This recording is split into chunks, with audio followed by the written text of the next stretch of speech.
오늘 우리에게 주신 하나님의 말씀 열왕기상 1장 1절부터 53절까지 말씀입니다. 열왕기상 1장 1절부터 53절까지의 말씀 이제 봉독하겠습니다. 하나님의 말씀 경청하십시오. 다윗 왕이 나이 많아 늙으니 이불을 덮어도 따뜻하지 않았다. 신하들이 왕에게 말하였다. 저희가 임금님께 젊은 처녀를 한 사람 데려다가 임금님 곁에서 시중을 들게 하겠습니다. 처녀를 시중 드는 사람으로 삼아 품에 안고 주무시면 임금님의 몸이 따뜻해질 것입니다.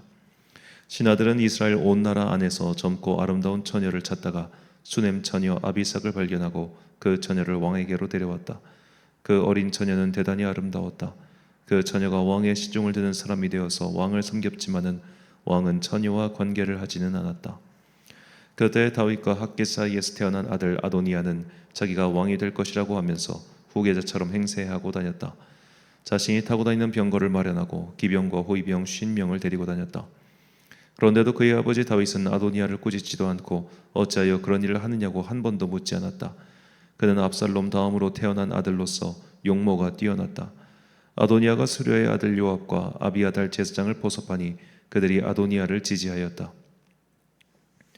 그러나 사독 제사장과 여호야다의 아들 브냐야와 나단 예언자와 시므이와 레이와 다윗을 따라다닌 장군들은 아도니아에게 동조하지 않았다.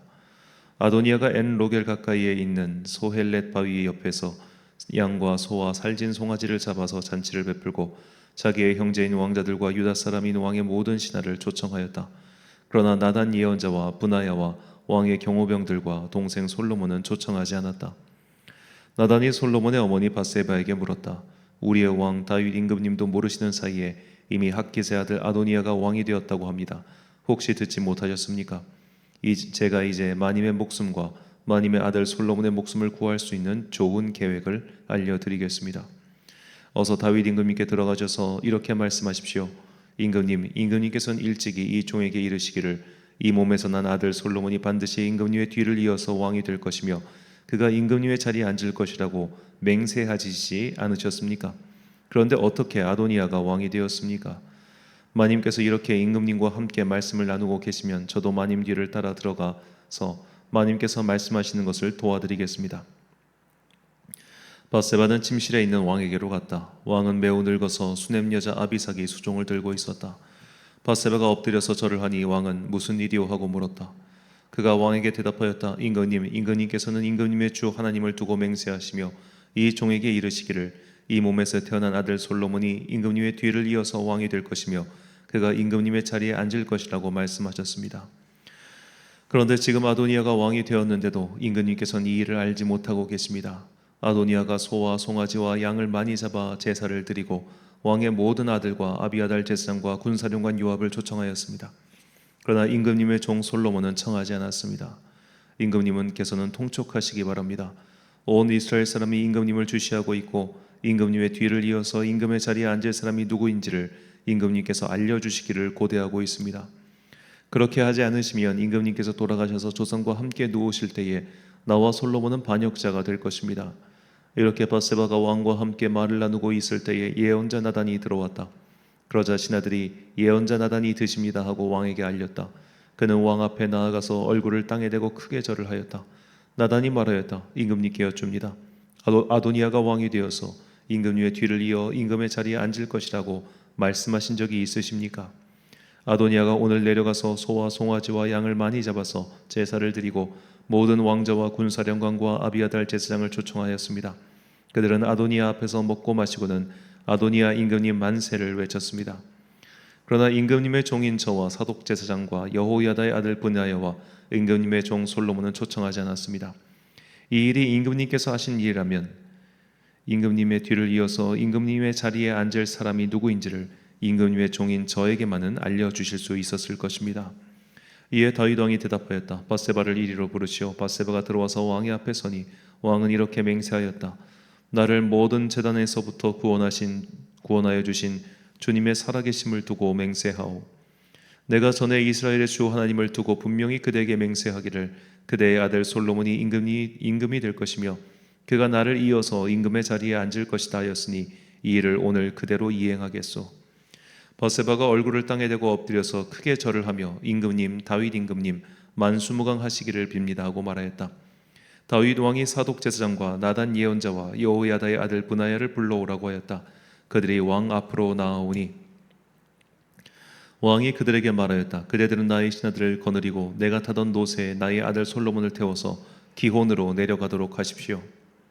사독 제사장과 나단 예언자는 거기에서 그에게 기름을 부어 이스라엘의 왕으로 삼고 그런 다음에 뿔나파를 불며 솔로몬 왕 만세하고 외치십시오. 그리고 그를 따라 올라와 그를 모시고 들어가서 나를 대신하여 임금의 자리에 앉히십시오.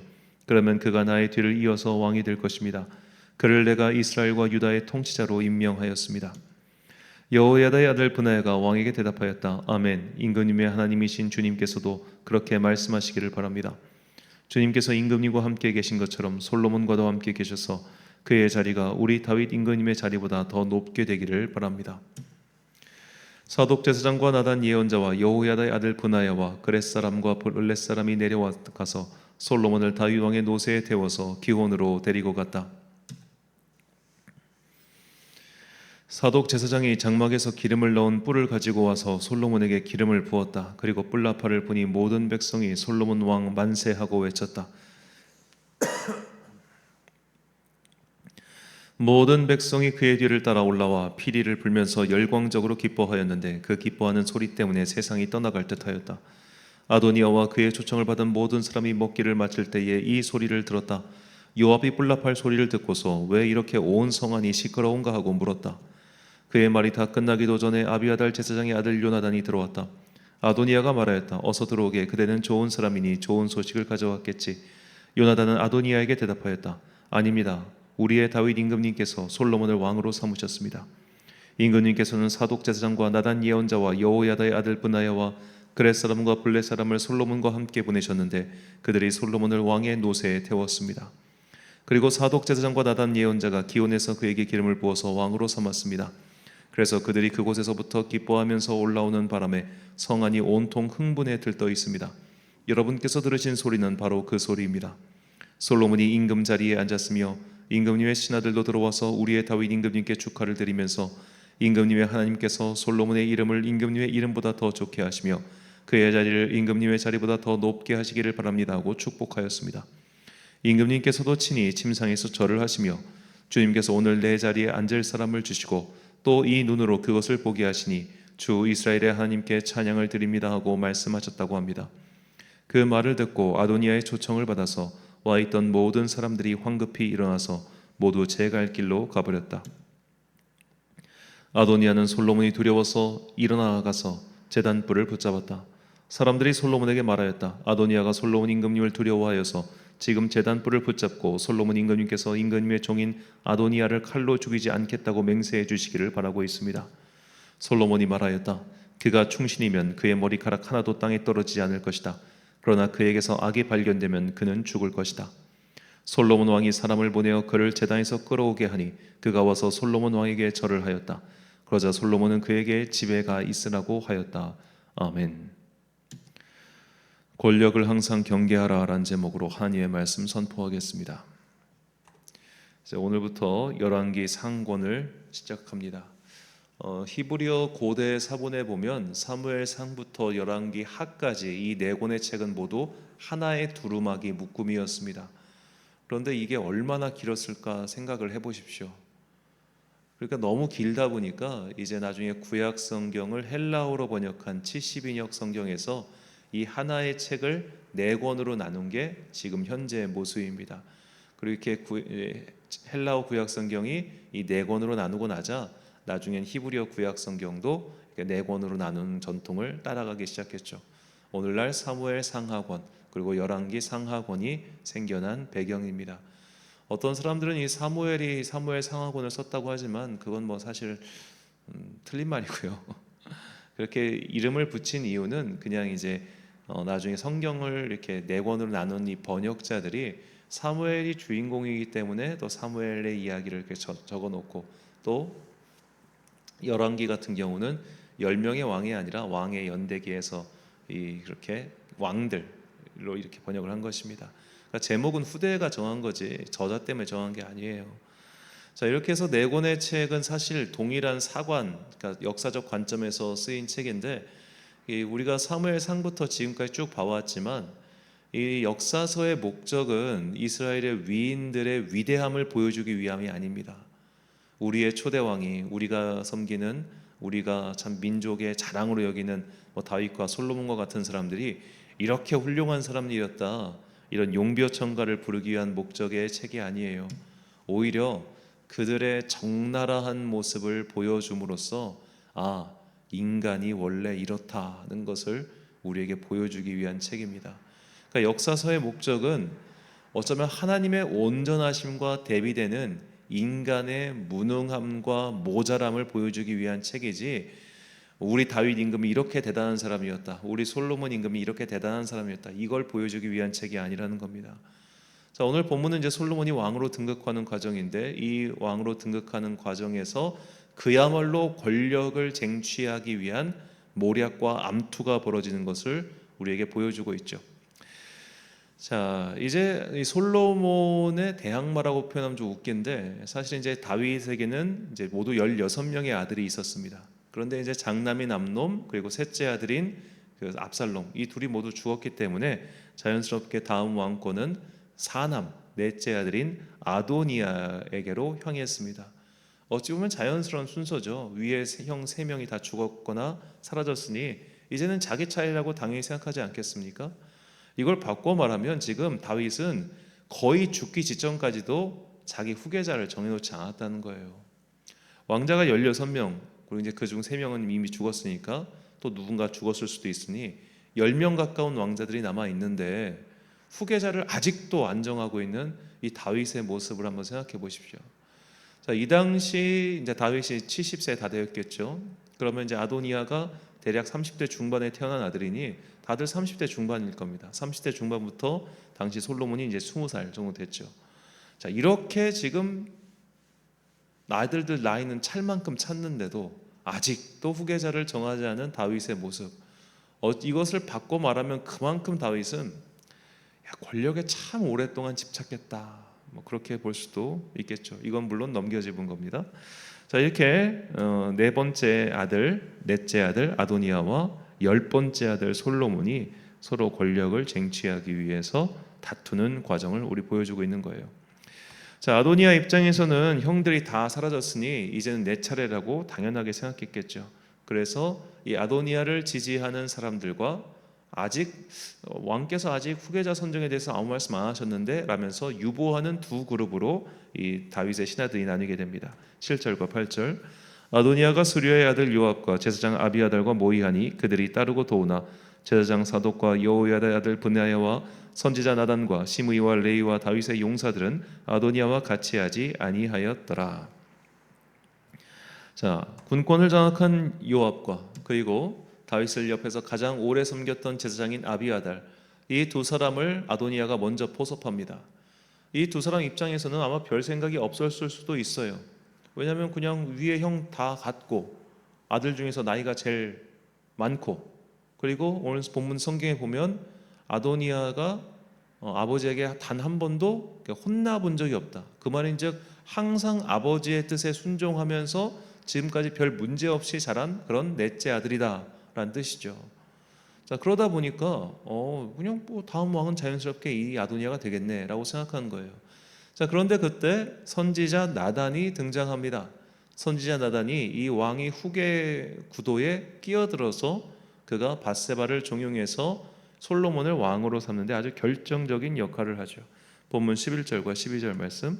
나단이 솔로몬의 어머니 밧세바에게 말하여 이르되 핫깃의 아들 아도니아가 왕이 되었음을 듣지 못하였나이까? 우리 주 다윗은 알지 못하시나이까? 나이다.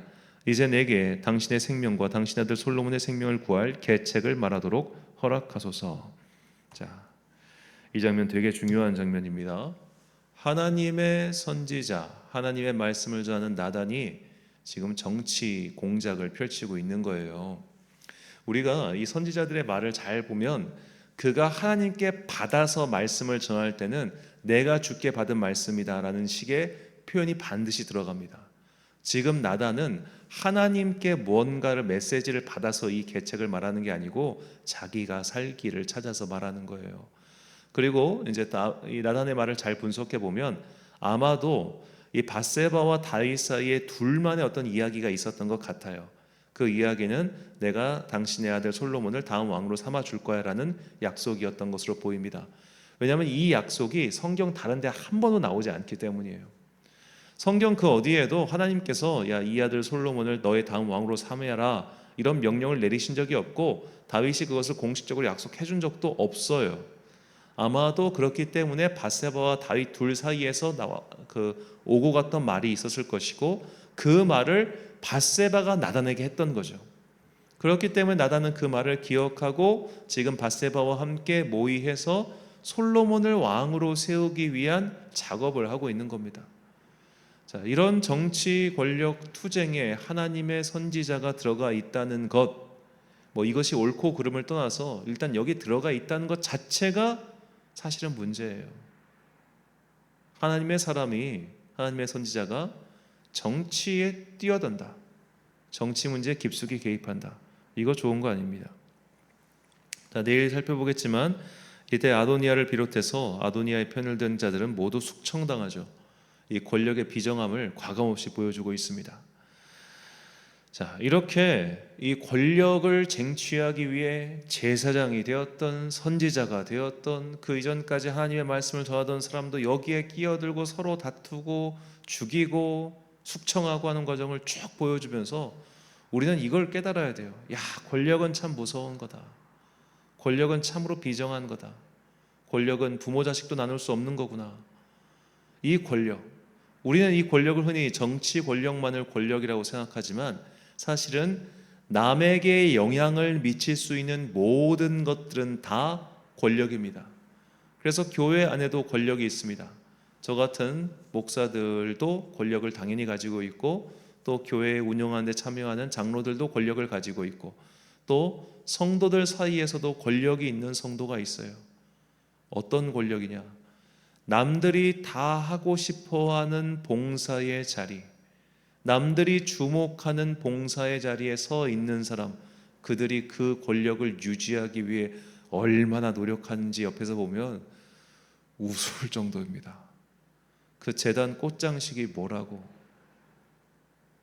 예배 반주자가 뭐라고, 성가대 솔리스트가 뭐라고,